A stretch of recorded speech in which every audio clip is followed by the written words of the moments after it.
Patrice Bulting est avec nous, conseiller municipal en charge du tourisme là-bas. Bonjour Patrice. Bonjour. Merci de venir mettre à profit votre expérience. Une vingtaine de plages, je crois, à Saint-Nazaire, aux abords de la commune. Et qu'avez-vous fait de particulier aujourd'hui pour les rendre encore plus attractives ? Alors effectivement, une vingtaine de plages au nom magique, Kerlupio, Vircha, Soupin, et puis 3 d'entre elles qui sont pavillon bleu, pour lesquelles nous avons fait des efforts particuliers. La plage de la Courance, la célèbre plage de Monsieur Hulot et les Genêts. Alors, ce que je voudrais dire, c'est que être une plage pavillon bleu, c'est vraiment une démarche qualitative, volontariste, qu'on a mis en place il y a 5 ans et qui a mobilisé 8 services de la ville afin d'amener une qualité. Oui, vous consacrez quel budget aujourd'hui aux plages de Saint-Nazaire ? Alors, sur les plages de Saint-Nazaire, c'est environ 300 000 €. D'accord. Avec 32 salariés. Oui, donc une économie, sur la période estivale. Ouais. C'est-à-dire que c'est un investissement, mais qui vaut aussi beaucoup en termes de réputation pour vous.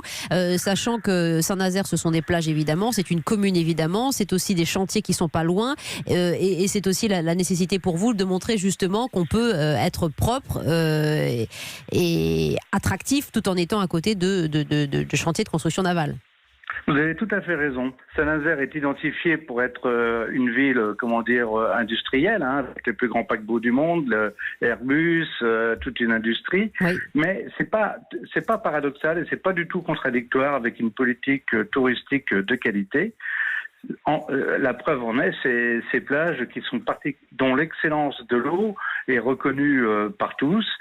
Et un environnement absolument magnifique sur la commune. Alors 3 pavillons bleus sur 20 plages, pas mal d'initiatives, Patrice Bulting, pour faire vivre ces plages en les respectant, et ça commence parce que vous verrez très souvent, chers amis, par la présence de bacs à déchets sur les plages, les bacs à marée. Là, il y en a forcément à Saint-Nazaire, il y en a un peu partout maintenant. Alors les bacs à marée, oui, c'est important. Il y a d'une part les bacs à marée où on récupère, les promeneurs sont à même de récupérer tous les déchets qu'on trouve, et Dieu sait s'il y en a, et plastique de toutes sortes. Oui.